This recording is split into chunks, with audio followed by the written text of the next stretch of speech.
Tonight, we are going to discuss changes in college admissions testing for 2024, along with some basics that everyone should know as you start to get ready to go through this process with your students. Okay, 1 second. Okay, so I'm just doing a little logistical pieces here. Pardon me while I do this. All right, so we'll go ahead and get started here. So what's going on right now with college applications? So here's our big picture. Application rates are one of the major drivers of how we decide whether schools are competitive or not to a certain extent, right? The more applicants they have, the less percentage of those they can admit. And so that really has a lot to do with how competitive the schools are that your student's going to be looking at. And at the moment, we have seen over the last 4 or 5 years a big jump in applications and also in applicants. But really, the jump has been in applications. So that means we do have more applicants out there in the world, but it also means that students are applying to more schools. Per student. And that, of course, helps drive application rates everywhere. So you have your expansion of test optional policies. So that was the big door opener, right? As soon as students weren't limited by their test scores to the schools that they could apply to, then that encouraged them to go on their other merits, their grades, their extracurriculars, their volunteer work, feeling like they were a good fit for that school, even though their SAT or ACT may not have been up to what that school was accepting before they opened that test optional door. And then, of course, the Common App, the Coalition app, HBCUs have their own Common App. So this has enabled students to apply to multiple schools with a little bit more ease. Right, fill out one application. It's not quite as simple as that. Usually most schools have their own individual questions, but it does take the bulk of the work and put it into one place, and then students can just hit click and send to a wider variety of schools than maybe they would have had to in past times when you actually had to do an application from each schools. And so what we are seeing in the growth in applications is, yes, there was a jump to the private, more elite schools, but what we're actually seeing right now is that the most rise in application rates is at your public institutions, right? So your good old-fashioned state schools, and those have really been the driver of the rates going up in the last couple years. So, the selective institutions are still selective. Certain students will have the credentials to apply there, but public schools are much more accessible. So when they open the doors to test optional, then of course you would see more people applying there. And so you can sort of see your numbers down here in regards to, just to put some numbers behind the figures. And what does this mean on the other end? Well, if you have more people applying, schools can only grow so much so fast. So they're mostly taking the same number of kids year over year. So as their application rates increase, their acceptance rates decline because they're still only taking the same amount of kids. They're just getting a bigger pool of candidates to choose from, which makes them more selective. It makes them more picky and puts more onus on the student to put their best foot forward in the application process. All right, let's check out a couple other pieces. So what's going on with our testing policies? Well, there's a lot of moving and shaking this year. We have seen it at the top level, and that's where these trends tend to start, right? Your Ivies, your top tier schools are reverted to test required, and quite a few this spring. Brown, Dartmouth, we'll go through them in particular, have joined schools such as MIT and Georgetown, which had already gone back to requiring tests. And we're likely to see this trickle down to other competitive schools. Likely we'll see it at flagship universities for each of the states, right? So the flagship university is the one everybody wants to go to. It's the highest ranked one. It's got the strongest kids. We're likely to see test requirements come back or become recommended. And so we don't really like the test optional label anymore for schools because there's just so many particularities that will go according to your students' particular needs. So for instance, engineering students. That's just kind of my big example point. You know, if you have a kid that's interested in engineering and they're applying to a test optional school, it's really not a test optional school for a direct admit to an engineering program. You know, that is a very important place where they need to know that the students have the chops to cut it in the programs. And we are starting to see certain schools, even within a school that has a test optional policy, moving down to make certain programs require testing. So Emory is one of those schools. Certain programs that you want to go to for Emory, if you want to apply direct to them, you will have to submit test scores while the overall school is test optional. So there's a lot of variations in requirements, which puts a lot more work on parents. And you know, we have a senior this year, and so we have just gone through this as well. It means you got to get on their websites, you got to check out what their policies are. If you have sophomores or freshmen, definitely, if there's any schools that they are thinking about or looking at, you just kind of want to keep your, you know, bookmark that admissions page, right? Because that'll keep that. This is the point in the year when people need to update this, right? Like if the kids who are going to apply in the fall, they're going to require tests, then we really need to know that now, and sooner would actually be much more helpful if they could manage it. And so it could be dependent upon the school you're looking at. It could be dependent upon the program you're going to. It could be dependent upon what kind of student you have. So unfortunately, test optionals just made everything a little bit more confusing as it is. So let's look at some of these new changes, and it'll kind of give us an insight as to why colleges are going back to requiring tests. And I think each of these schools gives us a little bit of a different perspective on what's important to them. So Dartmouth, they have gone back to requiring tests. Now, what I wanted to point out from Dartmouth is results of multiple administrations will be super scored. That tends to be the default position for most schools at this point. Prior to test optional coming in with all the pandemic issues, some schools could super score, some schools won't. What we are seeing now is super scoring tends to be the general policy at most schools. And so that, of course, gives the individual the best opportunity to get the highest score on their tests because they're not just, you know, regulated to one test day. And what these most elite and competitive schools are realizing as they admitted these test optional kids is that test scores really do have a way of verifying that that student is going to be successful in that educational setting. So grades are a strong indicator, but unfortunately grade inflation is an actual thing. If we look back in the course of the last 20, 30 years, much higher percentage of students are carrying 3.5s and above than were 25 years ago. So why is that? Is everybody just smarter? Not so much, but I think our grading policies have sort of come to a place where the kids are more likely to do well in class. And so a lot of kids are coming in with very strong GPAs. But these kids aren't equal. And so what a test score does, it enables a school to say, yes, the student has the core skills that will make them successful here. And these schools are very much relying on data for that information. And so I think that's a good indication of why those test scores can be important. It is a very good backup to that strong GPA that your student has. They can put a strong test score next to it. And they are still going holistically, which is another reason why the test optional piece is a little weird. You know, is my score high enough? Is it good enough for this school? Well, it matters where you come from. It matters what your community is like. It matters what your high school is like. A high score at your high school may not be the same as a high score at another high school. And schools are very much taking that environment and other factors into consideration as they look. So you shouldn't really just take as written in stone what that average SAT or ACT score is for an institution, because it could be very much affected by your situation. Do you have a first generation child going to college? Are you a first generation? Is this child a first generation American? Did they have educational or other difficulties as they went through things? So that's all going to play into how schools look at this. All right, let's see who's up next. Yale. Okay, so Yale's gone very interesting on this. They're going text flexible for 2000 fall admissions. Text flexible means you got to have a test, but we're going to be open to what you send us. And those using the key here is that if the AP or IB scores are going to be submitted, they're going to want to see them from all exams. They're not going to let you cherry pick.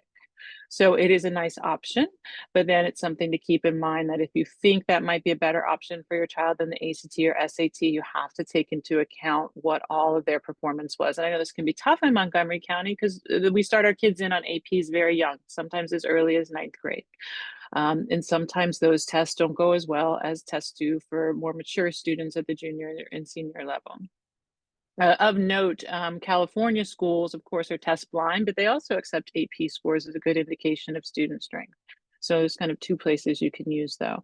And I think Yale's doing this just to give students an opportunity. They realize the ACT and SAT are particular beasts. So offering up AP or IB exam scores as another route does give students more option in how they're going to put their best foot forward.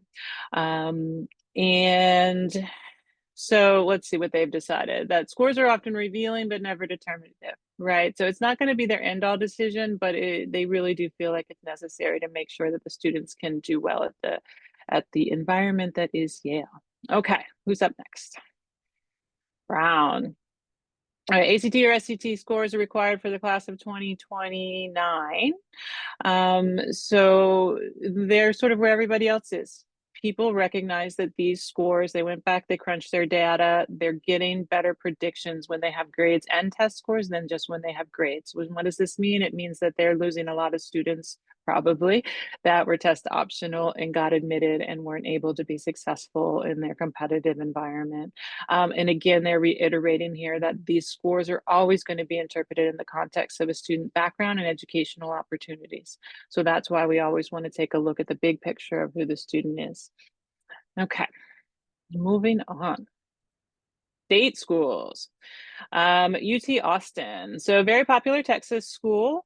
And they are also fighting grade inflation down there in Texas. You know, they have a certain policy that their top students in Texas get admission into UT Austin. So now they have decided that they are going to go back to SAT and ACT scores to just make sure that the student fit is right. So that's going to include out-of-state students who would like to apply there.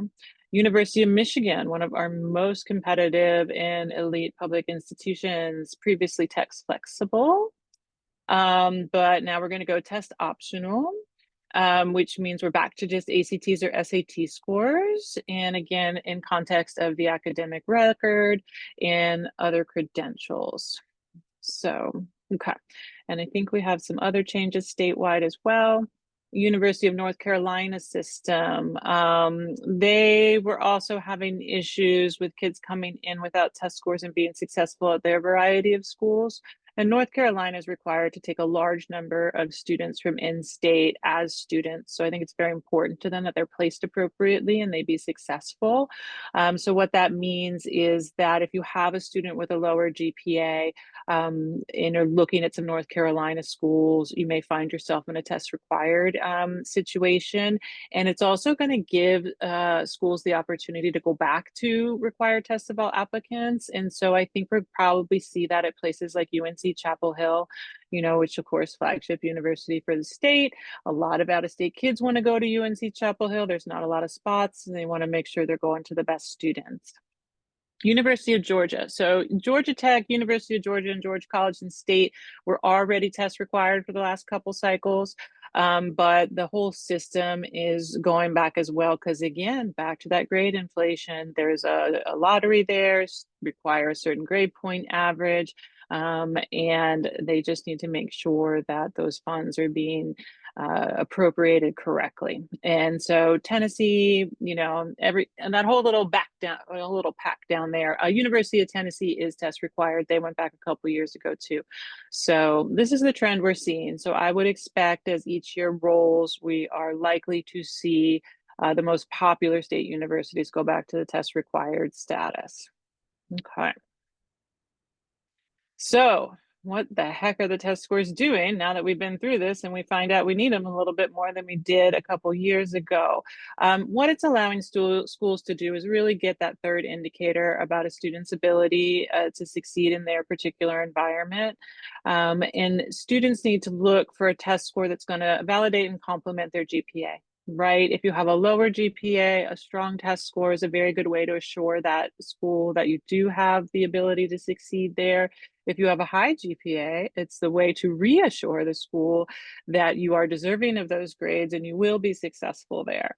And again, it's going to be very program specific too, right? The most competitive programs, engineering, computer science, nursing, um, and really any program that later is going to require a student to test. So for instance, nursing, you can be a very successful nursing student, but you're going to have to pass boards to get your degree. So the nursing schools are very quickly realizing that it's the kids need to have that ability to take a test well in order to successfully complete their program and graduate with not only the degree in nursing, but the license to practice it. And the range of beneficial scores is wider than you think. Okay. Again, it's in the context of your child. And just because the average posted score for a school is 1450, that can be misleading. So let's take like our Ohio states and our Indiana states, for instance. If you log on to their web pages and you look at their data, they're going to tell you that their average scores are like 29 or 30. But if you get behind that data, what you're actually seeing is about half the kids are coming in 24 to 29, about half the kids are coming in 30 to 36. So that's a really wide range, right? And so your state schools, your public institutions tend to have that very wide range. So you shouldn't be scared off when you see that 30, and you shouldn't be afraid of sending your 27 or your 28 if that's their average number, because there is a wide range of kids that are going in there. So I think a lot of students get scared off by the scores that schools post without realizing that there is a lot of flexibility within that. So our recommendations at this point, given the changing landscape and just the fact that as a rising sophomore, as a rising junior, your child may not have a real firm college list in mind yet. So it's probably good to have at least one test score in your pocket, because chances are, with the popularity of these schools and the trends of students in this area, to want to attend at least one of them. And of course, all your Florida schools are test required. They never left. You want to have at least one test score in your pocket, and you should think about the super scoring opportunity, since almost all schools are allowing that. If you're going to have one test score, take a second one and put your best days together to get a better number out of it. Okay. So that's what's in a test score. What's in an application? Well, besides these test scores, what are schools really looking at? Well, this big gray box over here is academics, right? So GPA and course rigor, test scores and honors and awards. So that is going to be just the purely academic stuff for your kid, right? What's that GPA? What is it weighted? What is it unweighted? And the best thing to do as you start to shop schools is you need to find out how they're going to process those scores. Most schools are going to give students credit for their honors classes. They're going to take that GPA at over 4. But then some schools like UVA, they don't take weighted scores. When you go to transfer your transcript into UVA, you are going to get the grade that you got. And that comes as a shock to some students as they start to do that. So it's just a good idea to put that on your list of questions to ask on tours, or when have the kids, they come to visit the schools. It's a good question for your student to ask. Are you going to look at my weighted GPA, or are you going to look at my GPA? Activities. These are important, but I get a lot of folks that are like, well, my kid's in 10 clubs and they play 3 sports and they do all this. And that's great. And that shows the college that they're a well-rounded student. But we really emphasize quality over quantity. So make sure your child is following their passion. And not just grabbing every little thing that they can do. There should in theory be a through line through their activities that really keeps pointing back to who they are as a student and who they are as a person and what's important to them. And if your child is interested in engineering, if your child is interested in science, try to find them activities and internships and jobs and volunteer opportunities that fall into that field, because schools are looking for those pieces. All right, personal essays and recommendations. So besides all the things that you run out there and do and all the things you take care of, this is the one place that students really get to get their voice in the game. So those essays are super important. They are looking at the context of the student. They are looking at the student holistically. So when it comes time to write that essay, your student really wants to deliver on what is special and important about them and what is going to make them successful at that institution, right? And then within the Common App, as well as other applications, there's supplemental questions. Sometimes there's optional questions. Hot tip, it is not an optional question. You want to answer every question that a school has offered to you. Do not leave any blank. And at that point, with those smaller essays, it's really going to behoove your student to look into that particular school, find out where the student and that school are aligned, and answer those smaller questions with that in mind. It really makes a difference as admissions officers read those applications. And as your student is moving through freshman, sophomore, junior, try to build some good teacher relationships. Go for help at lunch, stop to talk to your teacher. A good relationship with a teacher that you enjoy working with, particularly in a class that maybe would lean toward the field you would be interested in, that recommendation is going to go a long way. These teachers are asked to write a lot of recommendations. And to a certain extent, they know some of the students just as a kid who sat in the third row in their class and did okay. And to a certain extent, they have a better relationship with other students. So I know it can be hard for kids these days, actual person to person having a teenager and 11-year-old myself, actual person-to-person conversations can be awkward and they can tend to avoid them. But if they can develop those relationships, those recommendations are going to write a lot different than I got an A in their class and, they're going to say I'm a good student and I, am successful and can behave well. All right. So with all of that in mind, scores, you have to balance out your college list. Like, we get so many families that come to us and they say, okay, what are you interested in? And they list off 5 or 6 schools. And yes, we should have high expectations for our students. We should want the best for them. But when you list off to me 5 or 6 schools that all have admission rates of below 20%, then I am very worried for your student. That admission rate below 20% means 20%. If you apply to 5 schools at a 20% admit rate, it does not guarantee admit to one. Statistics don't work that way. So you really have to work to find schools that your child will be happy with, that fit them in a different range of levels. You want options for each category, but you really want probable and possible to be the main focus. You do not want to be heavy on the unlikelies. It's going to set your child up for disappointment. The unlikely schools are also super competitive, also generally have additional admission requirements in regards to essays and supplementals. And so you really want to balance this list out as best you can. So what's a probable school? Your student meets that academic credentials for average first-year students, which means generally you got the average GPA, you have the average test scores. Their admit rate is probably 70% or above. And that doesn't mean it's a bad school just because it lets in 70% of its applicants. It just means maybe it doesn't get as many applications as a super selective school that everybody wants to go to, but it can still be a very strong school. Most schools are actually very good schools, regardless of how many kids they choose to admit. And they should be schools that your child is happy to attend. You don't want to put something on the list just as a probable school because it's probable that your child wouldn't be happy at. So go visit, check it out. If there's something they like about their unlikely schools and their possible schools, there's a similar school that would fall into the probable category. So seek those out and make sure they're there. Those are also the places where you're most likely to get the merit offers and other pieces, right? Because your child's coming in at probably a level above the school, and you are likely to get a little bit more break on your financial responsibility for the fact that your child exceeds their general student population. Possible schools are well within the average range, and these are probably schools that admit more to say 40 to 60% of their kids, right? It's not any guarantee, but those are pretty good numbers. You've got the good background, you got the good fit, you're likely to get in. And then, of course, your unlikely schools. So really, besides the student that creates and designs an app that gets 1 million downloads before they've graduated high school, there's really no one that's guaranteed, an Ivy admit or an elite school admit. Just because you have an over 4-point GPA and you've done all the clubs and you've done all the sports and you're student government president and all that good stuff, there are, I hate to say it, but there are 1,000 other candidates who are just like you.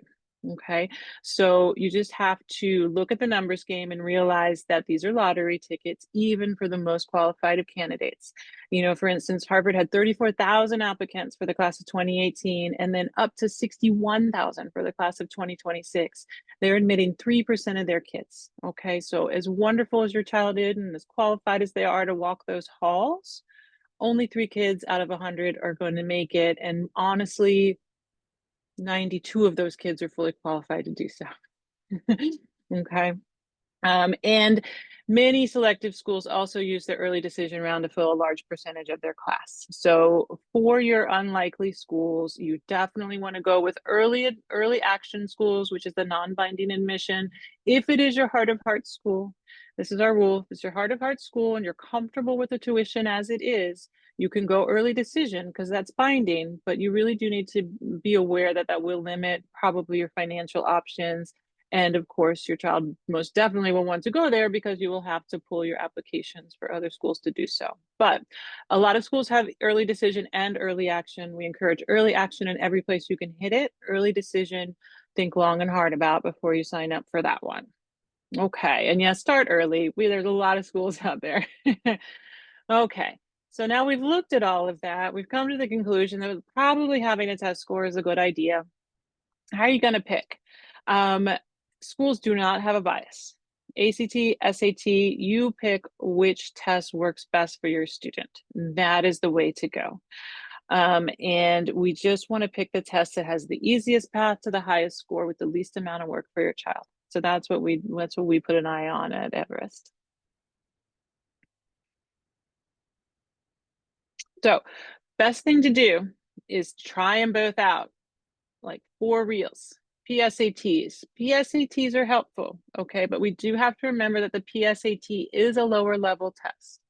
So I think it matters a little less with reading and writing scores, but with the math scores, we strongly encourage you to try a full SAT diagnostic because the math level is so much more challenging on the SAT than it is on the PSAT. And for students that struggle with math on tests or with math in general, you really want not the PSAT picture of it, you want the SAT picture of it. Both tests are about 2 to 3 hours. The digital SAT is coming in short. That's its big selling point. We're a shorter test. Kids don't have to test for as long. This is a great thing, isn't it? The ACT is still long, and boring, 3.5 hours. But they both test the same core concepts: reading, writing, math. What does success require? It requires reading comprehension. The number one question my parents will ask me as we get going on things is, what can my student do, to get ready for this test? They can read. Please get them on some kind of reading schedule, whatever they like. Bribe them, barter with them, bully them, don't bully them. But find a way to get them reading on a more regular basis. It is the number one skill across all sections of these tests. It is a lifelong skill. It is a skill they need to be successful in college. And it's the number one thing you can do ahead of time. So I don't know what the range of parents is in here, but if you need to institute your own summer reading program, fall reading program, spring reading program, go for it. We need grammar knowledge. This is a huge deficit for my MCPS clientele. There is no standard language arts curriculum K through 12 in Montgomery County. So we are consistently seeing kids come in very low percentiles for English grammar. This is not on them. It's just on the fact that nobody has sat down and really taught them the mechanics of sentence structure and the varieties of grammatical rules that are within the English language. And so it's a place that can be remediated, and it is something they need forever, but has tend to be a deficit coming in for most of my kids. And we need to be proficient in Algebra 2. So if you're interested in shopping these tests, honestly, there is no reason to do so until your child has completed Algebra 2. If they have not completed Algebra 2, they're just going to be at a significant disadvantage on diagnostics, and the diagnostics aren't going to do what we need them to do, which is tell us which test is better.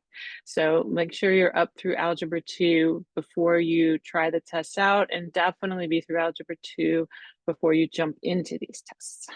Okay. So we have two tests. Test the same things, but how they do it is quite different. And this is what doing a diagnostic will help your child figure out. How do they best respond to the test and what works for them? The ACT favors verbal, well-read, and lower level math students. It is 3 parts reading. It is 1 part math. It is a composite score, which is a straight up average of the 4 sections. So that means if you have a strong verbal student, we can compensate for a lower math score there. Now, if you have a strong verbal student that wants to go into engineering, we need to address the math score. But if you have a strong verbal student who wants to go into communications or journalism or pre-law, go ACT all the way. It'll just be a much better version for them. It is a speeded test. It is not written to be finished. You do not have to finish to do well. In fact, most of our strategies focus around managing the test rather than finishing the test. And science scares off a lot of kids, but it's a reading section. So instead of having to pull your information out of 800-word passages, you're pulling your information out of charts, graphs, and figures. You do not need to know your physics, your chemistry, any of that stuff. You just need to be able to read well. And where's Waldo it a little bit. All right, so that's the ACT story. What's going on with the SAT? SAT favors students who can conquer the highest difficulty level questions, especially on this new digital adaptive test. If your student's pretty good at those easy and mediums, we need to hit the ACT. Those really tough questions, we're going to need strong math students, and we're going to need students with strong reading comprehension. So the SAT is really for that high level student who is well-rounded and able to tackle a lot of things pretty equally. And nerves of steel. This is not the test for anxious students. In order to get to the higher scoring module, to top out your score in the 800 level, or basically 600, 800, you have to be successful on the first half of the test. So an anxious student or a student prone to careless errors is going to have trouble over here. And these test scores are not composite. They're not a summary. The 1450 is not a magic number. What the magic numbers are 720 in reading and 730 in math. So these scores always stand on their own. So if you have a student with a big disparity between the two, the ACT may be a better test in that it's going to round that out, because if your math score is at 700, but your reading score is at 550, that's not going to be a match for a school. You know, most schools, the scores are pretty close in percentile ranks, so they're pretty close in numbers. So we need balanced score percentiles. We also need to be highly accurate. On the ACT, there's a lot of test management we can do. On the SAT, all we can do is strive to get every question 100% right. As in the new digital version. And so that's a new game for kids, and it's a tough one. And no skipping. We got to get through that test for the top scores. The algorithm doesn't like it when you don't answer a question. Oh, and the SAT went digital. Okay, so here's a short primer. It is shorter. And the reason it can be shorter is because they've made it adaptive. The test time was reduced by an hour. We almost cut the reading, writing questions by about half, which is great. Kids don't have to answer as many questions, but that means the questions that they do have mean that much more. We cannot make small errors. We cannot choose to avoid a question if it's not working for us. We have to face what the test gives us. Our first module will allow us to move into a lower or upper scoring module. And if you don't make it into that upper scoring module for the second one, you are topping out. The max I've seen is about 590. Okay, so if you can't be successful on that first half of the test, no matter how successful you are in the second half of the test, the most you're going to get to 590 out of it. Now, at the same token, you can be successful in that first half of the test at about maybe 2/3 correct, get yourself into the harder module, but then you're faced with harder questions. And you can honestly have, say, 40 or 50% of those correct and end up right at 590, where you would have been going the other module route. So there's a lot going on in here. I don't like it so much. I prefer my kids to have a really good idea of what they need to answer and how they need to answer it in order what score to get. And this throws a lot of, what's the word I'm looking for? Throws a lot of unclarity, which is not in, but the kids just don't know what they have to do to get where they want to go. And I find that for teenagers, it's really helpful for them to be able to goal stuff out. Reading writing's been revamped. Long passages are gone. Yay. Short passages are here, and that means we are doing poetry, we are doing archaic language. Why are we doing so much archaic language? Because the SAT has to use material that's not copyright protected. So seeing a lot of Herman Melville and Samuel Clemens and Robert Frost. And so a lot of topics in writing that is not contemporary English that students tend to struggle with. We also have a new note synthesization type question that students are finding difficult. We're not doing passage correction in writing. We are doing straight up corrections. They are mostly sentence structure transitions. So again, going back to that grammar, and the sentence completion question is back. So that means vocabulary has become a testing part of this again. I don't think a student needs a strong vocabulary to be a good student, but the SAT has decided that, yes, this is a good indicator of their reading ability. And to a certain extent, they're not wrong. A good reader will have a stronger vocabulary than a weak reader, but that doesn't necessarily mean that student can't be successful. So that's why I take issue with it. All right, new challenges. We have new tech, we have new procedures, logistics, everybody's adjusting. We had our first official administration domestically this March. It was given internationally all last year. The math sections were in no way representative of the practice materials that the College Board issued pre-test, even for high scoring students who were well prepared. This is pretty standard for the College Board. They revamp their test about once a decade. We only got 8 years out of this last one, but every single time they do it, they put out materials ahead of the new test format, and those materials are never as difficult as the first administrations of the tests we see. So we are waiting for them to update their materials, and we'll be interested to see how the scoring comes out on the other end, because it is a scaled test, right? So if everybody had a hard time, then the scale is going to help everybody out. So we need our data. So in a couple of weeks, we'll start getting scores back from these first administrations. It'll tell us a little bit more. We have some decent certainty on test content, but the College Board's not being super transparent. There are only 4 official tests out there. There's an educator's question bank that we have access to, but we certainly have not as much content as we did going into this test, and we have way more content and background on the ACT since it doesn't do this revamp every decade. And the first year of a new College Board format for SAT will refine. Scales will refine, question formats will refine, topics they test, the difficulty level. It is going to bounce all over the place for the next 12 months, maybe a little bit longer. And that is just historically how all these changes have gone. So we're just going to have to ride those waves. So there's a little extra, yick that goes into picking an SAT right now. Very technical. Okay, moving on. All right, so if you want to sort this all out, we offer this free. Come on in, try an ACT, try an SAT. I'll sit down with you. We will go through that data with your student because they're the player, and I can help you plan, pick a better test, do a plan, do a tie line, and a score target. It's complimentary. It's not you don't have to sign up with us afterwards, but it'll give you a lot of really good information and set you and your student on a good path to figuring this stuff out. So we're available most Saturdays by appointment, and yeah, generally if there's a day off school, we'll usually offer some tests. So if you have any kids that want to spend their spring break taking a test, come on over. All right, when should you test? Okay, so a variety of timelines here. Spring of sophomore year is when we recommend that you start the diagnostic process. Again, your student should be most of the way through Algebra 2. So that's why we say after spring break forward is a good time. We've got mostly three quarters of Algebra 2 under our belts. We can go ahead and take a look at it. And that's going to allow you to plan for fall prep. Why do we want to plan for fall prep?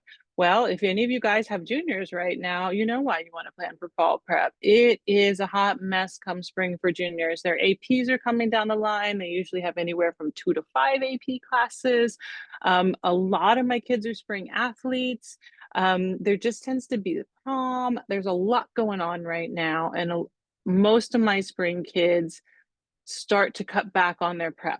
And they start to cut back on their prep because they are overloaded, they are burned out, and there's just too much going on. My fall kids are nice and fresh. They just had a lovely summer break. School hasn't ramped up yet. They can take those quieter fall and winter months to put some time in. Now, if you have a football player, yep, we're going to have to wait until winter, spring. But if you have a baseball player, a lacrosse player, a softball player, you guys need to get this knocked out in the fall before those get up to you. And then we're going to send you guys a copy of this presentation afterwards. So I'm not going to walk through each of these blocks here, but this got some really good information on here about how to time everything. Get your testing done in the fall. That allows you your winter and spring to really focus on your course selection in light of where you might be applying and what kind of program you might be applying to. It allows you to drill down on your college list, get all that information in now that you know your grades, now that you know your test scores. And then spring is when we want to get out and visit those campuses, hit those open houses, hit those Zoom sessions, get your kids into that small school, big school, city school, rural school, see what they like, see what they're interested in. It's going to help you figure stuff out. And then in the summer, that's really when it all starts to come to a head. You know, you're going to start getting your transcript together, making sure it's all online, finalizing your list. Applications open August 1st for rising seniors. And so you really want to spend August getting that knocked down so that you don't have to worry about it over the first quarter or two of the school year. And as you can see along the bottom there, scholarship applications. Scholarships are not just for juniors or seniors, even middle schoolers, but all throughout the high school years, there's a good variety of scholarship applications out there. $2,000 here, $5,000 here. You know, there aren't a lot out there. You know, of course, the big ones, 20,000, 30,000, you know, offered by, say, Taco Bell and Coca-Cola and these other guys. Those are really hard to get because lots of people are going for them. But there are a lot of local and smaller scholarships that if your student is willing to put the time and energy into writing 300, 500 words on a thing or sending in a picture that they did or a video that they made, you can really start collecting some dollars to apply toward your tuition later. So we always want that to be on your radar. Okay, final word about APs. So, as we saw with Yale's announcement, AP exam scores have the potential to play a larger role in the college admissions process going forward. Just like we said, once a top tier school does it, we start to see some mimicking down below. But I know we are in a competitive school district. I know my kids, you know, I have conversations with kids and they say something like, I'm only taking 4 APs. I'm only taking 4 APs. Okay, that's a lot. Again, we're quality over quantity. Students need to focus first on getting that A or B. You know, the high exam score is not going to fix their grade in the class, but they want the score and the grade to match up. So if you took 10 APs over the course of your high school career, but you're not submitting or listing any of those scores on your resume, they're going to wonder why. And you do want to look at the schools that your student is considering. Many schools do still offer credit for APs, but only at scores of 4 or 5. And so, and that credit can, you know, shave time, and that means tuition off of their time at school. So you do, most schools have that information readily available. They'll tell you what your score on your AP test is and what general ed class it might get you out of. But we want our students to considering balancing their AP load with the value it brings to them. Do not take 5 or 6 APs just to take them. You have to understand that you're competing with schools or competing with students from all across the country. Even within the DMV, you're competing with students from a lot of private schools. And most private schools, some private schools only offer 2 or 3 AP options. Some don't have any. And so the merit of having a ton of APs has to be balanced against the fact that there are really a lot of other things that students are looking at. So we want our kids to stay focused. We want them to be successful. We want them to get A's. We want them to get good scores on the exams and have them be useful to them later so they can get credit and get out of other courses. But taking APs for the sake of taking APs, racking them up on your resume is not going to be the thing that gets you into that college. Taking 6 or 8 APs over your high school career, getting 4s or 5s on all of them and becoming an AP scholar and being able to list that on your resume, now that's important. So just keep that in mind as your kids try to go out there and load themselves up with crazy difficult courses. All right, that's our key takeaways for tonight. I have not even looked at my watch, so I hope I'm doing okay. Hey, I'm doing pretty good. All right, key takeaways. The value of test scores is increasing again at many competitive and state schools, right? And I think it's those state schools that we need to look at. You know, that's where we've seen the rise in applications. Those schools are going to need a way to make sure that the kids they are admitting, they're not going to lose after freshman year, sophomore year, et cetera, when they're not able to be successful. We really do feel that most of the time, for most of the schools on your list, your score will be submittable and it will probably be useful to your student. Requirements are going to vary even within a school. It might be test optional, but the engineering program may not be. So you have to know each school and program's testing expectations. Start a list, make it a note on your phone, make it an Excel spreadsheet, depending upon how nerdy you are, but stay up to date and list what that school, needs you to have and what the requirements might be so you can plan for your student. Figure out which test is better. Do not just kind of go with what you think, because you would be surprised. Kids come in, and we just really rely on the data of the test to tell us, because a lot of times students like one test better, but they actually score much better on the other. So the only way to do it is to find out. And we really do encourage everyone to test at least once, have that in their pocket, and consider the power of super scoring when it comes to being able to submit your best score.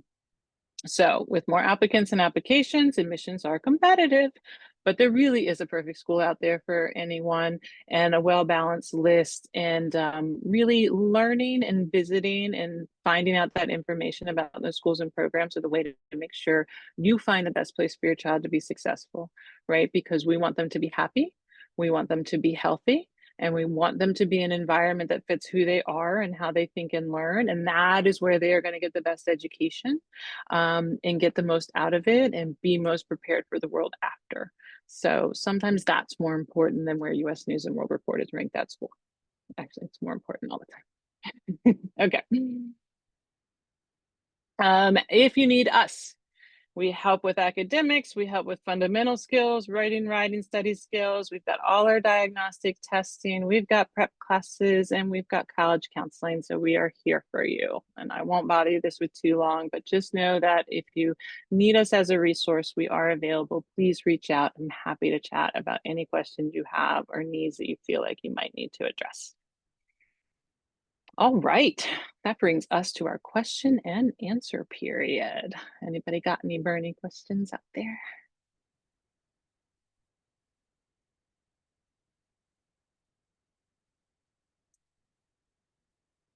Wow,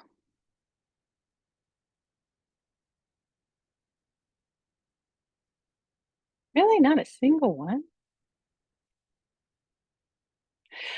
Well, I did have one question that got emailed earlier. I do not know if the parent is here or not, and I also do not know if I can give a super specific answer. But the general indication was that the student was on a certain path. Their GPA was on the lower side, weighted around 3. They're not scoring well on the test. What is their likelihood of, as the parent put it, getting into a good school? Now, that's a tough question for me, because I tend to have a wider definition of what a good school is than a lot of my parents who come to me. Again, I believe the good school is the best fit for the student. So if you have a student that's on a certain path, has a lot of interest, is doing well, they do okay in school, that GPA is around 3. So the SAT is not good. Well, maybe the ACT is better, and SAT scores can be improved. Right. And if you've got a 3.0, then what we would really love to see to go with that 3.0 is probably like a 1200 SAT, or maybe a 24 plus ACT. So I think that's very doable for most students. And then you're going to use that to fit into the best school for your student. And I think this parent was interested in Maryland schools. So yes, we have our flagship, we have College Park. Is the 3.0 and the low test score going to get you into College Park? Unfortunately, it probably is not. And they are down to a 30%, 37% admission rate this past year, because they are test optional at the moment. Their average scores are 31 ACT, 1470 SAT. So it's very excessive. But Maryland is rich in very good state schools. UMBC is right behind College Park. If you have a student that's interested in science, math, STEM, med school, they send the most students to med school out of any of the schools in Maryland. So it's a very good option. Towson is a wonderful, beautiful campus. My kids who go there just absolutely love it. And it's very reasonable in regards to GPAs and scores and admit rates. And you have your Salisbury and Eastern Shore options. And you have your St. Mary's, which everybody forgets about. Still a big school, about 10,000 kids, but really with a liberal arts focus. Score ranges are going to come in akin to sort of UMBC, trailing behind College Park. So Maryland's got a lot of very good schools. And College Park, of course, is the flagship. Every state has a flagship. But I think we really benefit here in Maryland in that our other state schools are very strong as well and really good choices and fits for a lot of my kids. That was a long answer to a question the person may not be hearing. All right, anybody else? Did I really just cover everything so well? Oh, here we go. How to find scholarships. Yeah, that's a tough one. So there's a lot of aggregators out there. Right. And the problem is you hit those aggregators and you get like tons of responses back. So what you want to look for is you want to look a little bit more locally.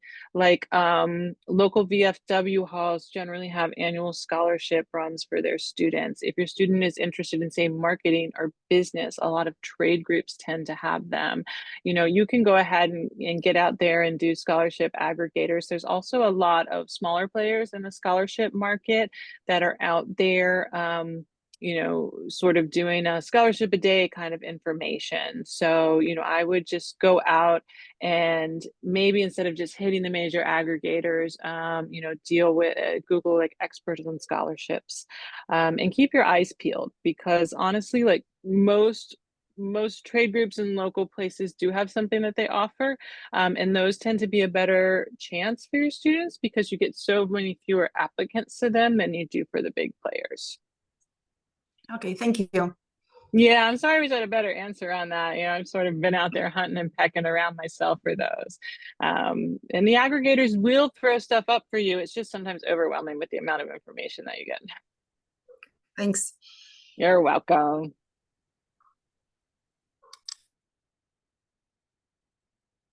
All right. Anybody else? We have 2 minutes to spare. Hopefully I didn't talk too fast for everybody.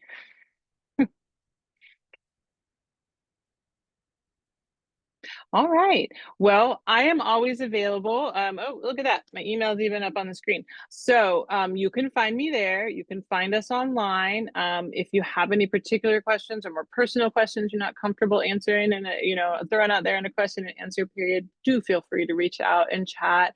I'm always happy to talk through things. Hopefully I didn't generate more questions for you than I answered tonight, but in the environment they're in right now, sometimes that's what happens. And I wish you all the best and all your students the best. And again, we're always available for support or consultation. So, thank you. Just give us a ring or reach out as needed. We will send you a copy of this presentation as a follow-up. So that in case you missed something, there was a slide you weren't able to capture, you can get all that information. All right, everybody. Thanks for joining me tonight. You all have a good evening.